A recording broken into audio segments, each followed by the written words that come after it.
మార్కెట్లో మంచి డిమాండ్ ఉన్న పూలల్లో ప్రధానమైంది బంతి.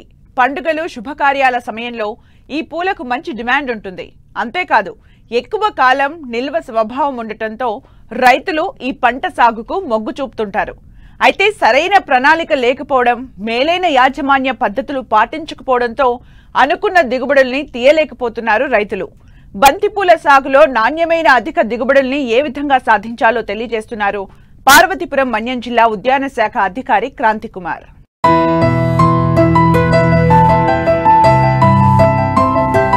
పూలలో బంతి ముఖ్యమైనది. వివిధ రంగుల్లో పలు రకాల విత్తనాలు మార్కెట్లో అందుబాటులోకి రావడం, ఇటు ప్రజలు కూడా శుభకార్యాలలో బంతికి అధిక ప్రాధాన్యం ఇవ్వడంతో మార్కెట్లో వీటికి డిమాండ్ పెరిగింది. ఏడాది పొడవునా సాగు చేసే అవకాశం ఉండటంతో సాగు విస్తీర్ణం కూడా ప్రతి ఏటా పెరుగుతూనే ఉంది. అయితే సాగులో రైతులు సరైన దిగుబడులను తీయలేకపోతున్నారు.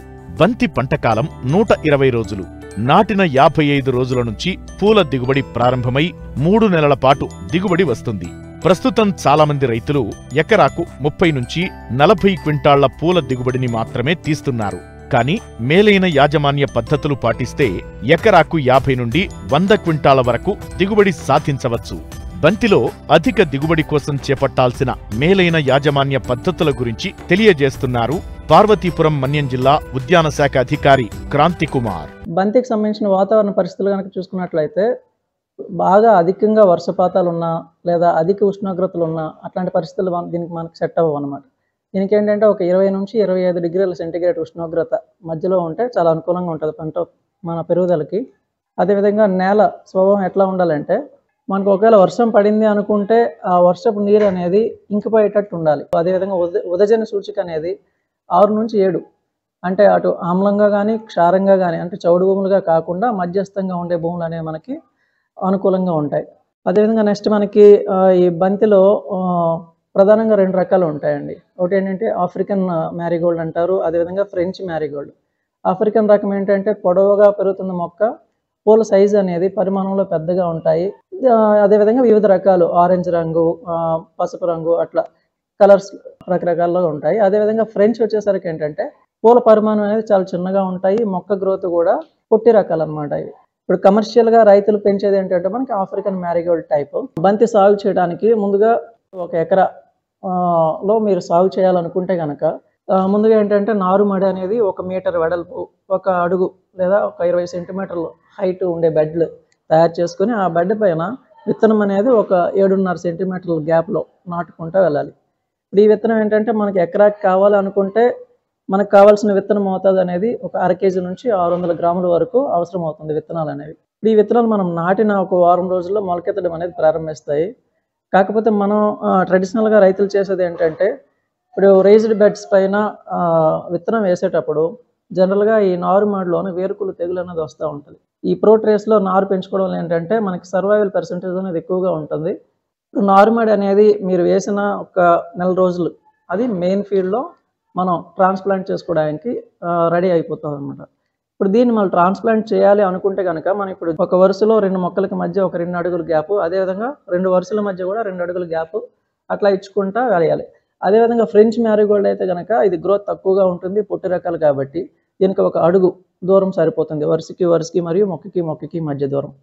అదేవిధంగా ఇప్పుడు ఇవి వేసిన తర్వాత మనకి మొక్కలు వేసిన ఒక 3 వారాలు తర్వాత ఏంటంటే ఈ కలుపు అని ఇట్లాంటివన్నీ చేసుకొని ఎర్తింగ్ అప్ అనే ఆపరేషన్ చేయాలి. అంటే ఏంటంటే ఏం లేదు, మొక్క పెరిగేటప్పుడు ఏముందంటే ఈ హైట్ పెరిగేటప్పుడు కొంచెం పక్కకి వరకకుండా మట్టిని ఎగదోసుకోవాలి మొదల దగ్గరికి. ఇప్పుడు దీనివల్ల ఏంటంటే మొక్క అనేది స్టేబుల్గా ఉంటుంది అలాగా పక్కకి వంగకుండా. అదేవిధంగా ఇప్పుడు ఈ మనం నాటిన మెయిన్ ఫీల్డ్లో నాటిన ఒక 1 నెల తర్వాత పించింగ్ అనే ఆపరేషన్, అంటే ఏం లేదు, మొక్క పెరిగిన తర్వాత ఒక అడుగు 2 అడుగుల హైట్ వరకు అలా వచ్చేటప్పుడు పైన ఒక 2 సెంటీమీటర్ల కింద తుంచేయాలి చివర్లు. తుంచడం వల్ల ఏమవుతుందంటే పక్క కొమ్మలు అనేవి ఎక్కువగా వచ్చి గుబురుగా సైడ్ని ఎక్కువ పక్క కొమ్మలు బాగా వచ్చి పూత అనేది కూడా అన్ని కొమ్మల పైన వచ్చి దిగుబడి అనేది పెరుగుతుంది. ఒక్కొక్క మొక్క పైన మనకి సుమారు ఒక 100 నుంచి 150 పువ్వులు కూడా వచ్చే అవకాశం ఉంటుంది ఇట్లా చేయడం వలన. సో ఇది ఏంటంటే మనకి వన్స్ మనం వేసిన తర్వాత 3వ నెల నుంచి పూత అనేది మనకి స్టార్ట్ అవుతుంది బంతిలో. ఈ 3వ నెల నుంచి వచ్చిన పూత అనేది మరొక 3 నెలల వరకు కంటిన్యూస్గా పూలిస్తూ ఉంటుంది. ఇప్పుడు చీరలకు సంబంధించి ఏంటంటే పిండి నల్లి అని ఒకటి వస్తుంది. నెక్స్ట్ అదేవిధంగా గొంగలి పురుగు అంటే తొలుచుకొని తిరిగే పురుగు తింటూ ఉంటుంది అన్నమాట లోపల, ఆ పురుగు వస్తుంది. అదేవిధంగా నల్లి పురుగు, నల్లి అంటారు. అదేవిధంగా పేను అంటే ఎఫిడ్స్ అని అంటాము. అదేవిధంగా తామర పురుగులు, త్రిప్స్ అని చెప్పేసి అంటాం. ఇవన్నీ ఏంటంటే గుచ్చి పీల్చుతూ ఉంటాయి అన్నమాట రసాలు ప్లాంట్స్ని. దానివల్ల ఏమవుద్దంటే ఆ మొగ్గ పైన కానీ, లేదంటే ఆ శాఖీ పెరుగుదల ఆకుల పైన కానీ, వీటన్నిటిపైన గుచ్చి పీల్చడం వల్ల ఏమవుతుందంటే ఆ వచ్చే మొగ్గ అనేది ఒక షేప్ అనేది ఉండదు, వడిలిపోయేటట్టు ఉండి దాని క్వాలిటీ అనేది దెబ్బతింటూ ఉంటుంది.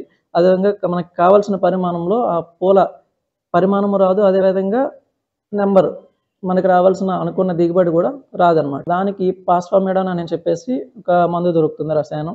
అది 1 లీటర్ నీటికి 1 ml చొప్పున కలుపుకొని స్ప్రే చేయాలి. అది అట్లా ఒక వారం అంతరంలో ఒక 4-5 సార్లు అట్లా రిపీట్ చేస్తూ ఉండాలి. అదేవిధంగా పిండి నల్లి అనేది ఒక సమస్య వస్తూ ఉంటుంది. దానికి కూడా ఏం చేస్తామంటే మనము ఈ ఫిప్రోనిల్ కానీ, లేదు అంటే సేంద్రీయ విధానంలో కొన్ని కెమికల్స్ లేకుండా కూడా చేస్తూ ఉంటారు. లేదంటే ఫోర్స్గా సర్ఫ్ వాటర్ని పెట్టి స్ప్రే చేయమని చెప్పేసి మనం చేయొచ్చు.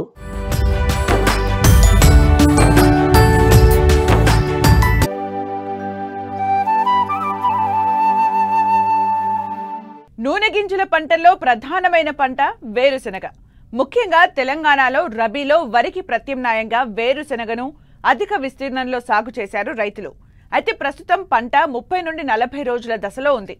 ఈ సమయంలో చేపట్టాల్సిన సమగ్ర యాజమాన్యం గురించి తెలియజేస్తున్నారు జమ్మికుంట కృషి విజ్ఞాన కేంద్రం శాస్త్రవేత్త విజయ్ కుమార్.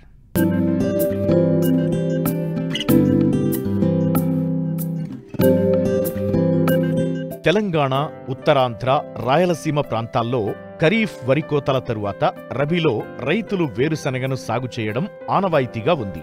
రబీలో వేరుశెనగను నీటి వసతి కింద సాగు చేస్తారు కనుక ఖరీఫ్ కంటే ఎక్కువ దిగుబడులు నమోదు చేస్తున్నారు. తేలిక నేలలు, ఎర్రచలకా నేలల్లో రైతులు వేరుశెనగ సాగు చేపట్టారు. ఒక్క తెలంగాణలోనే 2 లక్షల హెక్టార్లలో వేరుశెనగ సాగుతోంది. ముఖ్యంగా ఉత్తర తెలంగాణలో అక్టోబరు 15 వరకు, దక్షిణ తెలంగాణలో నవంబరు 15 వరకు విత్తుకున్నారు రైతులు. ప్రస్తుతం పంట వివిధ ప్రాంతాల్లో 20 నుంచి 40 రోజుల దశలో ఉంది. అయితే ప్రస్తుతం చేపట్టాల్సిన సమగ్ర యాజమాన్యం గురించి రైతులకు తెలియజేస్తున్నారు జమ్మికుంట కృషి విజ్ఞాన కేంద్రం శాస్త్రవేత్త విజయ్ కుమార్. ప్రస్తుతం పంటల సాగు గనక పరిశీలించినట్లయితే ప్రస్తుత స్థితిలో వరి సాగు వద్దన్నందుకు మనము వరి సాగును పక్కకు పెడితే మిగతా పంటల దృష్టి కనుక వచ్చినట్లయితే నూనె గింజల పంటల్లో ముఖ్యంగా వేరుశెనగను చాలామంది రైతులు సాగు చేయడం జరిగింది. ప్రస్తుతము పంట 30 నుంచి 40 రోజుల దశలో ఉంది. అయితే ముఖ్యంగా వేరుశెనగ సాగులో మనం గుర్తుంచుకోవాల్సిన విషయాలు ఏంటంటే మొదట విత్తనం విత్తిన తర్వాత కలుపు యాజమాన్యం ఒకటి, దానితో పాటు ఎరువుల యాజమాన్యంలో కూడా శ్రద్ధలు తీసుకోవాల్సి ఉంటుంది. ఈ కలుపు యాజమాన్యము, ఎరువుల యాజమాన్యంలో కనుక మనం శ్రద్ధ తీసుకున్నట్లయితే మనము దిగుబడులు ఎక్కువగా ఆశించడానికి అవకాశం ఉంటుంది. దీనిలో భాగంగా ముఖ్యంగా మనం విత్తనం విత్తినాక 48 గంటల లోపల నేలలో తేమ ఉన్నప్పుడు పెండిమిథాలిన్ అనే మందును ఎకరానికి 1 లీటర్ చొప్పున కనుక స్ప్రే చేసినట్లయితే మనము మొదటగా మొలిచే కలుపును నివారించుకోవడానికి అవకాశం ఉంటుంది. ఆ తర్వాత 20 నుంచి 25 రోజుల దశలో కలుపు యొక్క తీవ్రతను బట్టి, కలుపు యొక్క దశను బట్టి, కలుపు యొక్క రకాలను బట్టి మనం గడ్డి జాతి మరియు వెడల్పాకు కలుపు మొక్కలు కనుక ఎక్కువగా ఉన్నట్లయితే మనము ఇమాజిథోపైర్ అనే కలుపు మందును ఎకరానికి 300 మిల్లీలీటర్ల చొప్పున 200 లీటర్ల నీటిలో కలిపి పిచికారీ చేసుకున్నట్లయితే మనం కలుపు నుండి వేరుశెనగ పంటను కాపాడుకోవడానికి అవకాశం ఉంటుంది. దానిలో భాగంగా ఎరువుల యాజమాన్యం కూడా వేరుశెనగ సాగులో చాలా ప్రాముఖ్యత వహిస్తుంది. దీనిలో మొదటగా మనం గుర్తుంచుకోవాల్సిన విషయం ఏమిటంటే వేరుశెనగ సాగు చేసేటప్పుడు మొదటగా ఎకరానికి ఒక 4 బస్తాల సింగిల్ సూపర్ ఫాస్ఫేట్ను, దానితో పాటు ఒక అరబస్తా యూరియాను కనుక మనం ఆఖరి దుక్కిలో మనం మొదట దుక్కి తయారు చేసుకునేటప్పుడు వేసుకున్నట్లయితే మనకు సింగిల్ సూపర్ ఫాస్ఫేట్లో కాల్షియము మరియు సల్ఫర్ ఉండి మనము విత్తనం వేసుకున్న తర్వాత పంట కాయలు తయారైనప్పుడు కాయలలో ఎక్కువగా నూనె శాతము మరియు కాయ యొక్క సైజు కూడా పెరగడానికి అవకాశం ఉంటుంది. కాబట్టి ఖచ్చితంగా మనము ఆఖరి మందుగా ఎస్ఎస్పిని ఎకరానికి 4 బస్తాల చొప్పున వేసుకోవాలి. ఆ తర్వాత వేరుశెనగ 30 నుంచి 40 రోజుల దశలో ఉన్నప్పుడు ఊడలు పూర్తిగా పూత వచ్చిన తర్వాత ఊడలు దిగే సమయంలో ఎకరానికి 200 కిలోల జిప్సమ్ను కనుక పంట మొదళ్ళ దగ్గర వేసుకున్నట్లయితే మనకు ఊడలు ఎక్కువగా దిగి గింజ ఎక్కువగా ఊరడానికి అవకాశం ఉంటుంది. దీనిలో భాగంగా మళ్ళీ మనం ఇంకొక ఇంకొకటి వేరుశనగ సాగులో ముఖ్యంగా గుర్తుపెట్టుకోవాల్సింది ఏంటంటే అంతరసేద్యం అనేది మనము 30 రోజుల దశలో ఉన్నప్పుడు ఒకసారి గుంటకతో కానీ లేదంటే నాగలితో కానీ అంతరకృషి చేసుకున్నట్లయితే మనకు ఊడలు లోపలికి దిగి కాయలు కూడా ఎక్కువగా రావడానికి అవకాశం ఉంటుంది. కాబట్టి ఈ చిన్న చిన్నవి కనుక గుర్తుపెట్టుకుంటే మనం అధిక దిగుబడులు సాధించడానికి అవకాశం ఉంటుంది. చీడపిల్లలకు సంబంధించిన కూడా సస్యరక్షణ చర్యలను కనుక జాగ్రత్త తీసుకున్నట్లయితే మనము ఎక్కువగా పంట నుండి దిగుబడులు ఆశించడానికి అవకాశం ఉంటుంది. ఇక వేరుశనగ కాకుండా కనుక చూసుకున్నట్లయితే ఇప్పుడు మళ్ళీ మనకు జనవరి మాసంలో జనవరి 15 తర్వాత జనవరి 2వ పక్షం నుండి మొదలు పెడితే ఫిబ్రవరి 1వ పక్షం వరకు మనము నువ్వుల పంటలను కూడా విత్తుకోవచ్చు. దానితో పాటు పప్పు ధాన్యాల సాగులో భాగంగా పెసర పంటను కానీ మినుము పంటను కానీ ఈ డిసెంబర్ చివరి వరకు విత్తుకోవచ్చు. ఒకవేళ వరి సాగు చేసిన రైతులు వరి పొలాల్లో వరి మాగాణంలో కనుక విత్తుకోవాలనుకుంటే జనవరి 15 తర్వాత నువ్వులను కానీ ఆ తర్వాత ఫిబ్రవరి 15 నుండి మళ్ళీ మార్చి చివరి వరకు పెసర్లను కానీ విత్తుకున్నట్లయితే మనము అధిక దిగుబడులు సాధించడానికి అవకాశం ఉంటుంది. అయితే ఈ పంటలు సాగు చేసినప్పుడు మనం ముఖ్యంగా గుర్తుపెట్టుకోవాల్సింది ఏంటంటే విత్తన శుద్ధి కనుక ఏ పంట సాగు చేసినా విత్తన శుద్ధి చేస్తే విత్తనం ద్వారా మరియు నేల ద్వారా సంక్రమించే తెగుళ్లను అరికట్టుకోవడానికి ఈ విత్తన శుద్ధి అనేది ఉపయోగపడుతుంది. దానితో పాటు నువ్వులు కానీ పెసర పంటలు కానీ సాగు చేసినప్పుడు ప్రీ ఎమర్జెన్స్ అంటే మనం విత్తిన తర్వాత 48 గంటల లోపల నేలలో తేమ ఉన్నప్పుడు కలుపు మందును కనుక పిచికారీ చేసుకుంటే మనకు మొదటగా వచ్చే కలుపును రక్షించుకోవడానికి అవకాశం ఉంటుంది. ఎప్పుడైనా కానీ ఏ పంట సాగు చేసినా కానీ పంటకు మొదట 3 నుండి 4 వారాలు కలుపుకు క్రిటికల్ పీరియడ్ అనేది ఉంటుంది.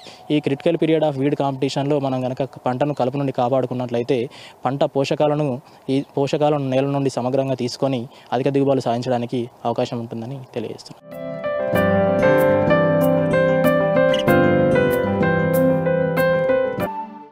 మల్బరీ పండ్లు ఈ మధ్య కాలంలో మార్కెట్లో చాలా చోట్ల కనబడుతున్నాయి. ఇందులో ఔషధ గుణాలు ఉండటంతో ఈ పండ్లకు అధిక డిమాండ్ ఏర్పడింది. వీటి ధర కూడా అలాగే ఉంది. మార్కెట్లో ఈ పండ్లకి ఉన్న డిమాండ్ను చూసిన రంగారెడ్డి జిల్లా సరస్వతిగూడ గ్రామానికి చెందిన రైతులు అందరూ మల్బరీ పండ్ల తోటల్ని సాగు చేస్తున్నారు. అతి తక్కువ పెట్టుబడితో ప్రతిరోజు ఆదాయం పొందుతున్నారు.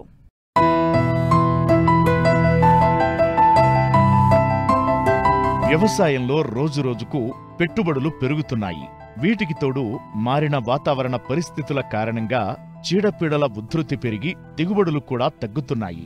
వచ్చిన దిగుబడులకు మార్కెట్లో సరైన ధర రావడం లేదు. దీంతో సంప్రదాయ పంటల సాగు కత్తిమీద సాములా మారింది. అందుకే చాలామంది ప్రత్యామ్నాయ పంటల సాగుకు మొగ్గు చూపుతున్నారు.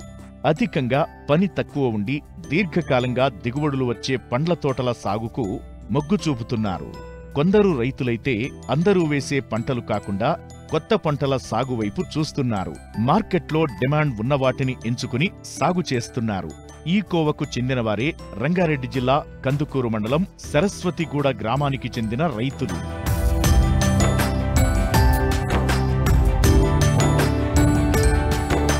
హైదరాబాద్కు కూతవేటు దూరంలో ఉన్న సరస్వతిగూడలో దాదాపు 150 కుటుంబాలు జీవనం సాగిస్తున్నాయి. ఇందులో 70% మంది రైతులే. అందరూ సన్న చిన్నకారు రైతులు.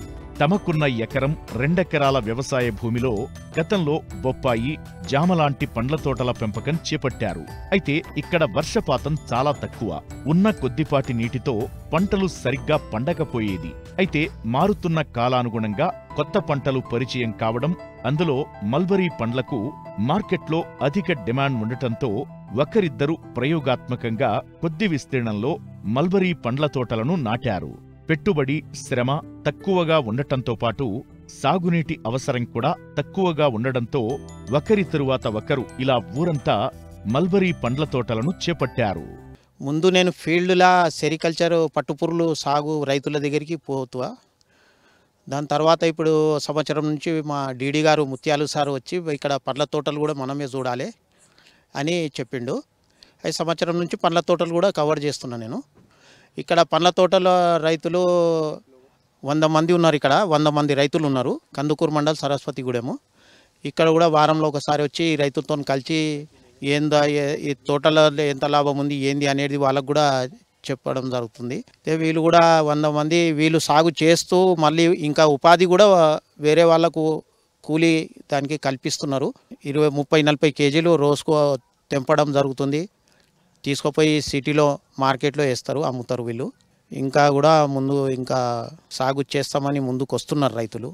ఈ ఊరు నుంచి రోజుకు 200 కిలోల నుంచి 300 కిలోల వరకు 100 మంది రైతులు సాగు చేసి తెంపుకొని తీసుకొని పోతారు సార్. హైదరాబాద్లో అమ్ముడు పోతాయి ఇవి. ఇంతకుముందు మామూలుగా కూరగాయలు అవి ఇవి వేసుకుంటారు, పండ్లు పొలాలు ఈ పొప్పటి చెట్లు కానీ జామ తోటలు కానీ పెంచిండ్రు. దాని తర్వాత ఇది కూడా చూద్దామని చెప్పి ఇప్పుడు దగ్గర దగ్గర 15 నుంచి 20 సంవత్సరాల నుంచి మల్బరీ పండ్ల చెట్లు కూడా సాగు చేస్తున్నారు. ముందు 2-3 ఉండే, దాని తర్వాత ఒకరిని చూసి ఒకరు ఇందులో మంచి లాభం ఉందని చెప్పి ఇప్పుడు దగ్గర దగ్గర 100 మంది రైతులు ఇక్కడ ఎకరన్నర 100 మంది సాగు చేస్తున్నారు ఇక్కడ. మల్బరీ పండ్ల తోటలు సాగు చేయడానికి విత్తనాలు ఉండవు. మల్బరీ మొక్కల చెట్టు కొమ్మని తీసి మొక్కలుగా నాటుకోవాలి. నాటిన 2 సంవత్సరాల నుండి పండ్ల దిగుబడి వస్తుంది. గతంలో కిలో పండ్ల ధర 500 నుంచి 700 వరకు ఉండేది. ఇప్పుడు కిలో 150 నుంచి 200 వరకు అమ్ముతున్నారు. ఇలా ప్రతి రైతు ఎకరంలో రోజుకు 25 కిలోల దిగుబడిని తీస్తూ 2 నుంచి 2500 వరకు ఆదాయం పొందుతున్నారు. ఎకరన్నర భూమి ఉంది. మల్బరీ ఫ్రూట్, టమాటో పండిస్తాము, అట్లే వరి చేను కానీ వేస్తాము. దాదాపు 10 ఏళ్ళ నుంచి స్టార్ట్ అయింది. మొక్క అంటే కొనుక్కొచ్చడం ఏం లేదు, ఒక చెట్ల నుంచి కట్ చేసుకొని వచ్చి పెట్టిన డే బై డే కట్ చేస్తాం. ఫ్రూట్ అయితే ఇక లీఫ్ వచ్చేసి 1 మంత్కి ఒకసారి కట్ చేస్తాము. డైలీ మార్కెట్కి ఇక డే బై డే వెళ్ళేది. రోజు ఇక మనం లేబర్ని బట్టి తెంపే విధానం బట్టి మనకు అమౌంట్ అనేది వచ్చేస్తుంది. కేజీ వచ్చేసి 150 నుంచి 200 వరకు ఉంటుంది. మేము మల్బరీ తోట ఫామ్ చేస్తాము. మొక్కలు వచ్చి మా పక్క వాళ్ళ రైతు దగ్గర నుంచి తీసుకొని పెట్టడం జరిగింది. మాది ఎకరన్నర పొలంలో ఒక 60 నుంచి 70 మొక్కలు పెట్టాము. అవి సంవత్సరానికి ఖాతా వచ్చింది. ఫ్రూట్స్ బాగానే ఉంది. కొంచెం ఏంటంటే వాటర్ ప్రాబ్లం ఉంటుంది. మాకు గవర్నమెంట్ నుంచి డిప్పర్ సౌకర్యం చేస్తే బాగుంటుంది. అలాగే లేబరు వచ్చి డైలీ ఒక 30 చెట్లు ఉంటాయి. 15 చెట్లు ఒకరోజు, 15 చెట్లు ఒకరోజు తెంపుతారు. డైలీ ఒక 20 నుంచి 25 కేజీల దాకా తెంపుతారు. అవి అలాగే ఫ్రూట్స్ వచ్చి మార్కెట్ తీసుకెళ్తే 150 నుంచి 200 కేజీలకి వెళ్తాయి. మన విలేజ్లోకి వచ్చి తీసుకెళ్తారు కొంతమంది. డైలీ మా విలేజ్ నుంచి 100 to 200 కేజెస్ సిటీ తీసుకెళ్తారు. రోజు ఒక 4 మెంబర్స్ తెంపుతామండి. మేము ఫాదర్ 2 కూలీలు వస్తారు. 25 కిలోలు తెంపుతాము. వాళ్ళకి డైలీ 200 ఇవ్వడం జరుగుతుంది. అలాగే మాకు డైలీ 100 రూపీస్ కేజీ పడ్డా కానీ డైలీ 2000 to 2500 వస్తుంది. వాళ్ళకి 200 తీసేసిన 400 వాళ్ళకి వెళ్ళిపోతే రోజుకు 2000 లాభం ఉంటుంది. మల్బరీ చెట్లకి 6 మంత్స్కి ఒకసారి తవ్వడం జరుగుతుంది, ఎరువు వేయడం జరుగుతుంది. రీసెంట్గా మా దగ్గర ఉన్న కంపెనీల వల్ల పురుగు రావడం జరుగుతుంది. దాన్ని కూడా రకరకాలమైన మందులు తీసుకొచ్చి పిచికారీ చేయడం కూడా జరుగుతుందండి. నెలకు ఒకసారి ఆకు తీయడం జరుగుతుంది. ఆకు తీసిన తర్వాత మనకు 30 to 45 డేస్ తర్వాత మళ్ళీ కొత్త కాపు వస్తుంది. మల్బరీ పండ్లు ఏడాది మొత్తం కాస్తాయి. అయితే ప్రతి చెట్టుని 30 నుండి 35 రోజులకు ఒకసారి ట్యూనింగ్ చేసుకోవాలి. ట్యూనింగ్ అంటే చెట్టు ఆకులు మొత్తం తీసివేయాలి. ట్యూనింగ్ చేసిన నెల రోజులకి పూత వస్తుంది. ఈ పండ్లని పిట్టలు, పక్షులు ఎక్కువగా తింటాయి. వీటి నుంచి ఈ పండ్లని కాపాడుకోవడానికి చేపల వలను కొందరు రైతులు పొలం చుట్టూ చెట్ల పైభాగంలో కూడా కట్టుకున్నారు. మాది వచ్చేసి ఎకరన్నర పొలం ఉంది. దాంట్లో మల్బరీ ఒక 50 చెట్లు, మిగతావి పండ్లు పొలాల చెట్లు ఒక 50 చెట్లు, మొత్తం వచ్చేసి 100 చెట్లు ఉన్నాయి. వచ్చేసి ఒక 10 గుంటలు మళ్ళా తరేసినాం. అలానే కూరగాయలు కూడా వేసుకున్నాం కొన్ని. మేము వచ్చేసి ఒక 3 years బ్యాక్ పెట్టినాం. ఇప్పుడు మంచిగా వస్తున్నాయి అవి. వీటికి చెట్లకు పాలు చేయడం కానీ, మందు వేయడం కానీ, ఎరువు వేయడం కానీ జరుగుతుంది. పొద్దుగాల మార్నింగ్ వచ్చేసి 4 దింపుతాము. ఒక 20 కిలోల దాకా వస్తాయి. 20 కిలోలకు వచ్చేసి ఒక 2000 దాకా వస్తాయి. మాకు ఒక 1600 దాకా మిగులుతాయి రోజుకు. ఒక స్టెప్ బై స్టెప్ ఒక 30 చెట్లు తర్వాత ఒక క్రాప్ వస్తుంటాయి. ఈ 30 చెట్లు వెళ్ళిన తర్వాత ఇంకొక 30 చెట్లు వచ్చేటట్టుగా అలాగనే చేసుకుంటాం. మల్బరీ పెట్టాము. ఒక 40-30 చెట్ల దాకా పెట్టా. దాని నుంచి అక్కడిక్కడ కూరగాయలు అవి పెట్టాము. పిట్టెలు వస్తాయి. పిట్టెలకు ఒక జాలి కూడా తెచ్చి కొంత కప్పిన, ఇంకా కొంత కప్పేది ఉంది. మామూలుగా 10-15 కిలోల దాకా వెళ్తాయి. ఇక మేమే ఇప్పుడైతే వాసానికి మా భార్యగా ఇద్దరం కలిసి తెంపుతాం. ఇంతవరకు అయితే ఒక 15 కిలోల దాకా తెంపుతాం. ఆ కూరగాయలు దగ్గర తక్కువనే ఉంటాయి కానీ ఇక బెండ చెట్లు, వంకాయ తోట ఇక అవి పెట్టినాం. ఇక ట్రాక్టర్లకు దీనికి కూరగాయల సీజన్ వెళ్ళిపోతుంది. ఆ పైసలు కూరగాయలు తీస్తాం కదా, ట్రాక్టర్లకు ఇచ్చేస్తాం. ఇక ఆడ మాకేమో ఇక పండ్లు తెంపేటి మాకు గిట్టుబాటు ఉంటుంది. బొంత పనులు పెట్టుకుంటాము. వ్యవసాయం చేస్తే నాకు పిల్లలు 2 ఉన్నారు. వాళ్ళు మేము ఈయనే చేసుకుంటుంటాము. 5 కిలోలు 10 కిలోలు రోజు 8 కిలోలు కూడా తెంపి పోస్తాం, మూల్య కూడా పోస్తాను. బజార్కి వెళ్ళి వచ్చి కొంచెం పోతారు. ఈడ 150 200 పోసుకపోతాడు. ఎకరన్నర ఉంది, 50-60 చెట్లు ఉన్నాయి. ఇక రోజుకు 1500 2000 వస్తాయి. ఆ కూలీల కూలి ఇచ్చి ఇక మేమే రోజు 4 5 6 మంది కూడా తెంపుతారు. కూలి ఆమెకు 300 అవుతున్నాయి. ఇప్పుడు రోజు కూలి 300 అవుతాయి. వాళ్ళ కూలి ఇచ్చేసి ఇక మేము మిగతా పని మేము చూసుకుంటాం. ఉన్న కొద్దిపాటి భూమిలో ఒక మల్బరీ తోటలపైనే కాకుండా కూరగాయలు, ఆకుకూరలను సాగు చేస్తున్నారు రైతులు. కూరగాయలపై వచ్చే ఆదాయం పై ఖర్చులకు అవసరం వస్తుండగా మల్బరీ పండ్లపై వచ్చే ఆదాయం లాభాలు అంటున్నారు రైతులు. అయితే ఈ ప్రాంతంలో నీటి సౌకర్యం తక్కువగా ఉండటంతో తమకు డ్రిప్ పరికరాలను సబ్సిడీపై అందిస్తే పంటల సాగులో మరింత ముందుకెళ్లేందుకు వీలుంటుందని కోరుతున్నారు.